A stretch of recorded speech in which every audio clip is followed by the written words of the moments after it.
I 17F told dad about mom's affair to save him from a terrible marriage. Now he wants a paternity test and I don't know what to do. When I was about 9 years old, I realized my mom was having an affair for years on my military dad. I did not say anything as I was really worried what would happen if I said anything. When I was about 12 years old, I found my dad looking at pictures of our family and tearing up and I couldn't take it and I told him about mum's affair. Fast forward 5 years and I live full time with dad and his new wife and stepsister and our lives have improved so much since leaving mum. Well, grandpa on dad's side has been pressuring my dad to get a paternity test as he wants to make sure that I am his granddaughter. This is getting really intense as grandpa may pass away soon and he says he doesn't know if he should leave us anything if he doesn't even know. Well, my dad has resisted this for years and saying it doesn't matter. But now things have changed as I have half sibling on the way. I am totally happy and fine with this, but for some reason my dad has started to change his mind about the paternity DNA test thing. He says he is worried that I won't receive help with my college or anything,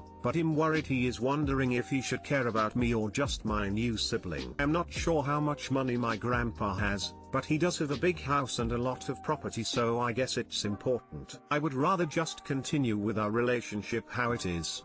But I don't know what to do now and I haven't been able to sleep over this. What do you think I should do? TLDR, dad says we should get paternity test for me, but I'm worried he won't love me if it goes wrong. First of all, this is a shitty situation. Sorry you're in this. Your dad could just lie to your grandpa and say the test was taken and you're his. Might not be worth it to cause a big fight since the grandparents are on the way out. As for student loans, there is no way you'd be required to take a paternity test before your dad applies for FAFSA, or whatever it's called. Have you sat down with your dad and really laid out your fears? Tell him that regardless of what would come back on a test, you consider him to be the only father you want. Tell him that you'd rather not know for sure, as there are some things that cannot be unlearned. Tell him that you'll never forgive your mom for ruining your family life, and that you're both victims of her actions. FAFSA cares about how much your caregiver/adult makes. They don't care in the slightest whose DNA you have. It sounds to me, like others have said, your father really cares about you. My ex cheated on me and I have our 2 children full time now. I've considered DNA tests before, but same as your dad decided it doesn't matter. I want to get them done someday, but more because I just feel like everybody deserves to know. I can tell you from a father's perspective it would not change anything. It sounds like it is mostly due to your grandfather and your dad wants you to get something in will. You should 100% talk to your dad about this. Just tell him how this is making you feel and ask him how he feels about it. I think it would make you feel better. My concern is if it came back negative, would he still legally have a foot to stand on if mum wants her back living with her? What could a negative test do to her security within the home she loves and belongs in? Even if not by DNA, what would the legal process be? Would mum allow her to keep living there, or allow dad to adopt her? Edit, just thinking, maybe he should wait until she's 18 or legally adult age in her country, so they can choose for her to live with her dad and family she loves. Before you do anything, I think you need to sit down and talk with your dad. Tell him exactly what you are feeling and exactly what you fear. Be open and communicate with him. Yes, but also, during this conversation, I suggest asking your dad if you can start seeing a family therapist before you make a decision about this. Someone who can see you alone, and facilitate sessions together with you and your dad. Assume you have a few months at least before you have to make a decision about this. I think sorting out your feelings with a therapist, and getting them to help you talk really openly with your dad, might make this all a lot easier. I'll say it. Grandpa is taking a real asshole approach in an already heart-wrenching situation. So sorry the situation is causing you such heartache. I'm with you here. If I were up, I'd tell Grandpa to fuck himself and his will. After 17 years of going to school events, getting handmade crayon cards, hiding Easter eggs, making Christmas cookies, building snowmen, watching my soccer games and dance recitals, and watching me blow out birthday candles, now you need me to spit in a cup so some dude in a lab coat can tell us whether or not you're a grandfather to me? Fuck you.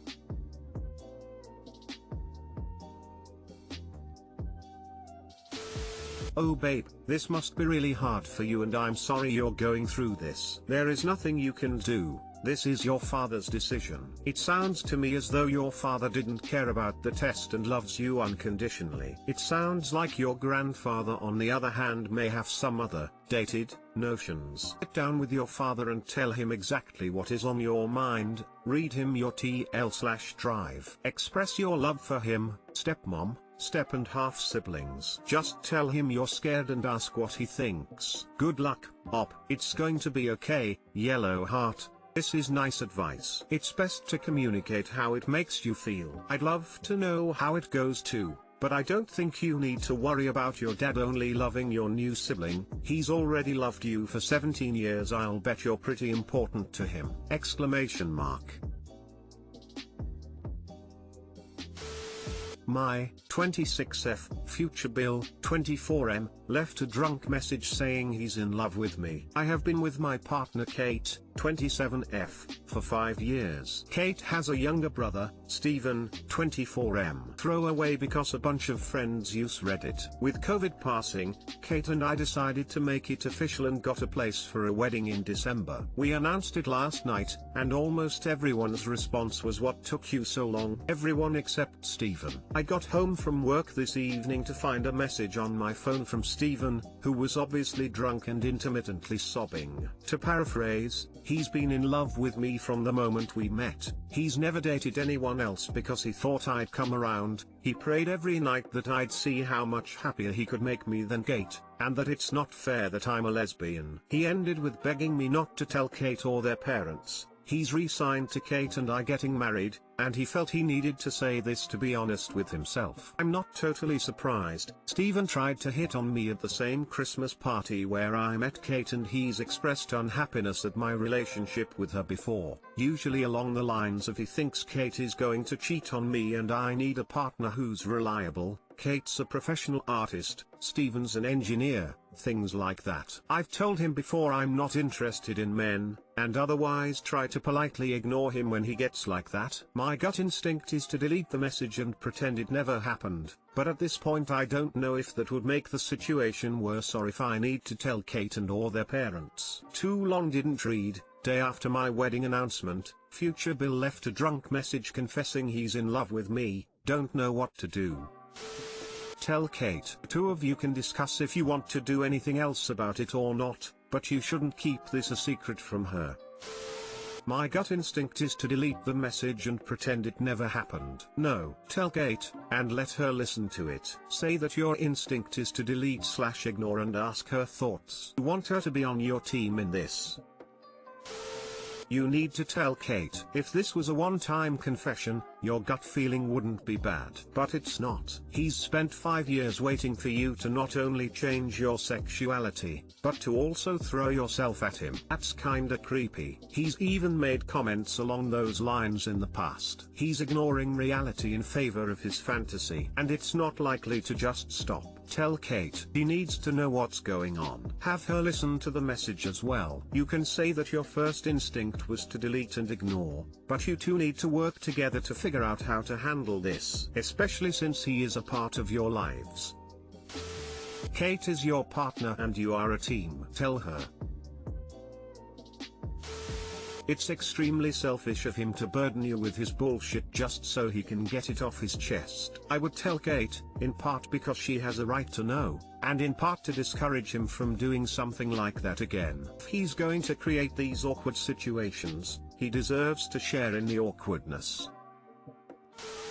My marriage is all but over, but I'm terrified to officially pull the plug. Too long didn't read. How do I find the courage to leave my deadbeat husband? Why do I feel guilty for putting myself first? I'm 40F and my husband is 45 meters. We have been married for 14 years. No children. Been together since we were both in grad school. Our marriage is nothing more than a friendship at this point, and not even a good one. I find myself compromising my values and beliefs on the regular regarding our situation. He is presently unemployed. He is not looking for a job. He attempted to open a small business but it was unsuccessful, and now he does nothing. He stays home and smokes pot all day. He has no motivation, no ambition, no drive.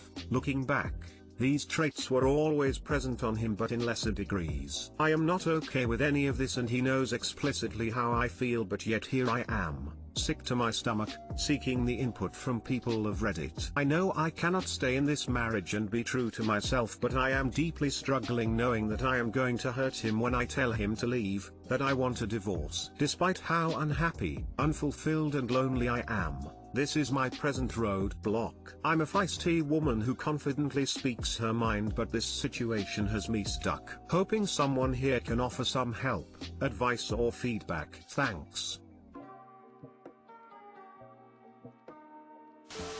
Get a lawyer and see a therapist. Having a therapist in your corner will help you with your struggles and help you frame things in a way that is in line with your values. I'm starting therapy in a few weeks. Thank you. Step 1 is get a lawyer. Step 2 is listen to your lawyer. As much as possible, start separating finances and belongings. The sooner you start, and the more decisive you are, the better this will go in the future. Look at how much compassion you have for this man. Despite how unhappy you are, you still don't want to hurt him. Now look at how little compassion he has for you. Doesn't even compare, right? Start treating yourself as well as you treat him. You don't want him to be unhappy? What about your happiness? Isn't that important too? Your husband puts his feelings first. You need to put your feelings first too. I went through a divorce in 2018-2019. I felt immense guilt because the person I was leaving was so emotionally dependent on me and unstable, but also emotionally abusive, controlling, with anger issues. I felt responsible for her. I'm a kind and caring person and it was very out of character of me to do something for myself, but I was fed up. There's no easy way to do it. You just get through it. Stay strong and you don't waver. Don't second guess yourself. Anger helped me somehow. Instead of feeling bad or guilty, I focused on the frustration of being with someone that could not step up and work on themselves the way they should. I agree with the others to get an attorney. They will guide you through the process. From my own experience and others I know that have gone through divorce, the person being left doesn't really accept what is happening for a long time. Even though you have felt fed up for years, they'll be completely blindsided and beg for a second chance. Just expect that to happen and stay strong. Do not give in. Thank you for sharing your experience with a very similar situation. I can see where focusing on the frustrations can be helpful. Lord knows I've taken those frustrations to the gym for some PRs. Fear of the unknown is perfectly normal after 14 years of routine. Even though you know your husband is not holding up his end, you may experience feelings of failure and guilt that you could not make your marriage work. All of these intense emotions are a normal part of the divorce process. You will get through it and life will get better. I'm 7 years out from my divorce and I have never been happier in my life. When you're in the eye of the storm, it feels like you wasted a large portion of your life. When the storm has passed, you realize it was just one chapter in your life and you can learn a lot from it. Endure negative emotions, be introspective about what you could do better for yourself and in future relationships, and come out on the other side a better person.